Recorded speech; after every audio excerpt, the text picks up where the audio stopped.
शक्तिपात के माध्यम से कुंडलिनी जागरण के संबंध में कुछ प्रश्न और उनके उत्तर। प्रश्न: जब शक्ति जागृत होती है तो सबसे पहले क्या होता है?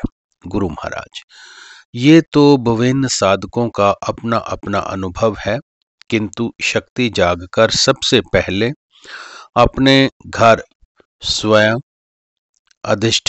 स्वाधिष्ठान में आ जाती है।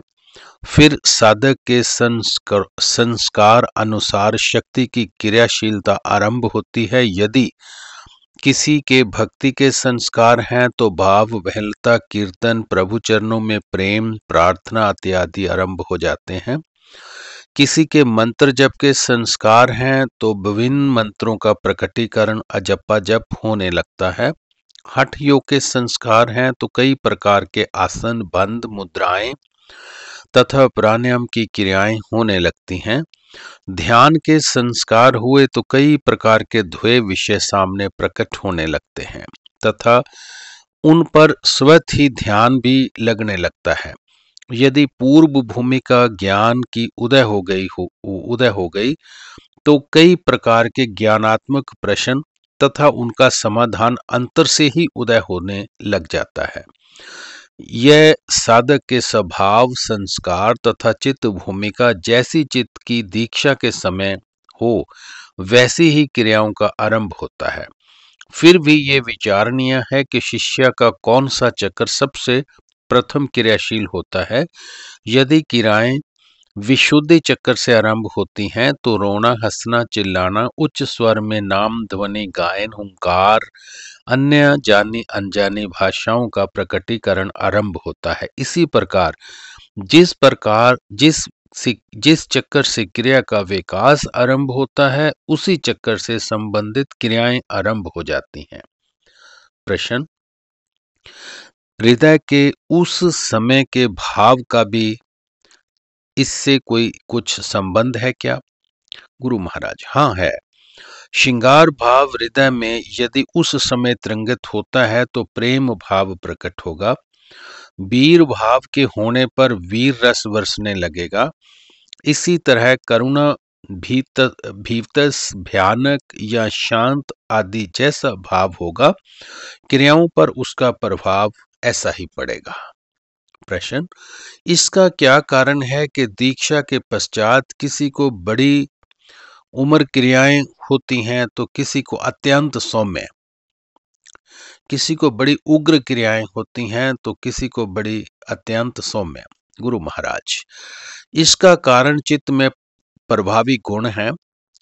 गुरु तो सभी पर एक समान कृपा करते हैं, किंतु जिसके चित्त में दीक्षा के समय जितनी रजोगुण की अधिकता होती है उतनी ही उसकी क्रियाओं में तीव्रता होती है। जिसमें तमोगुण या सत्वगुण की अधिकता होती है उसे उग्र क्रियाएं कैसे हो सकती हैं? रजोगुण प्रधान मनुष्य को उग्र क्रियाओं की आवश्यकता भी है, क्योंकि उसमें रजोगुण की शमन की समस्या है।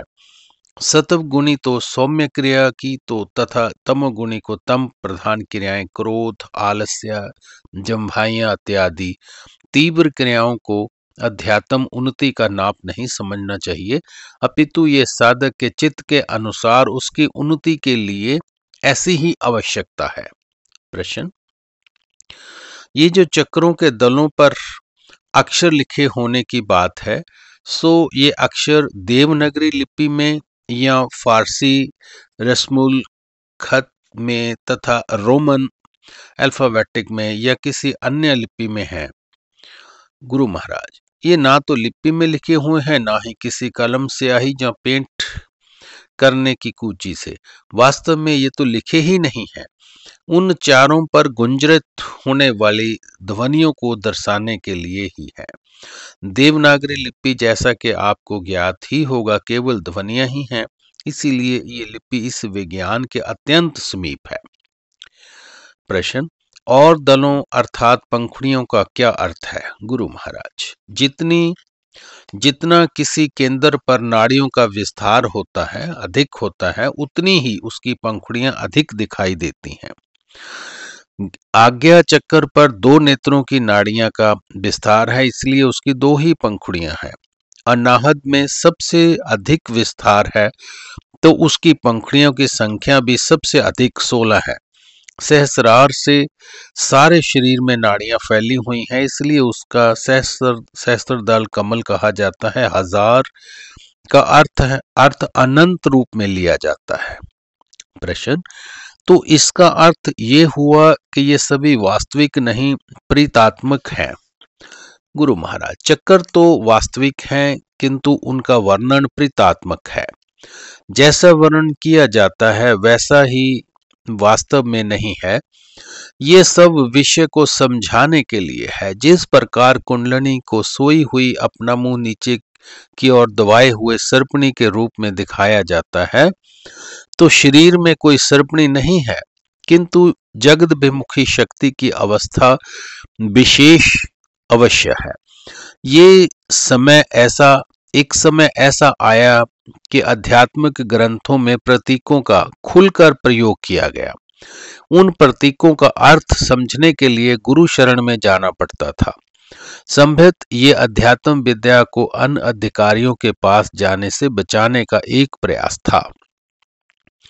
जब आध्यात्मिक पथ के लिए आवश्यक विषयों तत्वों का प्रश्न उपस्थित हुआ, तो शास्त्रकारों ने पंचमकार, पांचम, मैथुन, मदिरा, मीन, मास तथा मुद्रा का प्रतीकात्मक प्रयोग किया। संसारिक लोग तो उसका मन माना अर्थ समझकर अपने काम में लग गए। साधनाओं को ही उन्होंने मन के अनुकूल ढाल लिया तथा वैसे ही पशवाचारी संसारी गुरु भी उन्हें उपलब्ध हो गए, किंतु अध्यात्मक के सच्चे जिज्ञासु खोजते खोजते सदगुरु की शरण में जा पहुंचे तथा पंचमकार का यथार्थ ज्ञान प्राप्त किया। अध्यात्म की दृष्टि से भी पंचमाकार में कई अर्थ किए जाते हैं, जिनमें से ये अर्थ सबसे उपयुक्त प्रतीत होता है। मास, अपनी स्थूल इंद्रियों को जगत के विषय की ओर मत लपकने दो। योग भक्ति के साधनों द्वारा उनके मांस का भक्षण करके उन्हें आसक्त बना दो। पशुओं के मांस से पेट भरकर इंद्रियों को और अधिक विषय मुखी मत बनाओ। शक्ति जागृत होकर यदि साधक साथ दे तो इंद्रियों के सब मांस को चाटकर निर्बल बना देती है। मीन, मछली चंचलता का प्रतीक है। यह तीव्र गति से जल में विहार करती है। जीव का मन तो मछली की भांति विषय रूपी जल में चंचल बना भटकता है। मन की चंचलता को समाप्त करना ही मीन भक्षण है। मुद्रा, कछुए पर जब कोई संकट आता दिखाई देता है तो वह अपने अंगों को समेट लेता है। कछुए की यही मुद्रा साधकों का आदर्श है। साधकों के मन पर भी जगत तथा विषयों के वार्य अभ्यंतर आक्रमण होते रहते हैं, जिससे बचने के लिए कछुए के भांति मन तथा इंद्रियों की अंतर्मुखी मुद्रा का आश्रय लेना ही बचने का एकमात्र उपाय है। मदिरा सेवन मन शरीर की शक्ति को अनियंत्रित कर देता है, किंतु साधन का नशा मन शरीर के विकारों को दूर करके उन्हें पुष्ट करता है। इसीलिए साधन के नशे को ही प्रतीक रूप में मदिरा कहा गया है। सभी सच्चे साधक पक्के नशेबाज थे, किंतु मदिरा के नहीं, साधन रूपी मदिरा के। मैथुन, स्त्री तथा पुरुष के मिलन को मैथुन कहा जाता है, किंतु ये भौतिक मिलन मात्र है। आध्यात्मिक दृष्टि में जीव रूपी स्त्री का आत्मा रूपी पुरुष के साथ मिलन ही मैथुन है। स्त्री तथा पुरुष एक दूसरे से एक हो जाना चाहते हैं, किंतु हो नहीं पाते। जीव आत्मा से मिलकर एक ही नहीं हो जाता, वरन आत्मा में विलीन होकर अपना अस्तित्व ही विलीन कर लेता है। पंचमाकारों की भांति ही सुषमनागत सूक्ष्म चक्रों का वर्णन है। कमल उल्टे हैं, अर्थात शक्ति जगत बेमुखी प्रवाहित है। जागृति के पश्चात कमल सीधे हो जाते हैं, अर्थात शक्ति आत्मा की ओर प्रवाहित होने लगती है। जय गुरुदेव।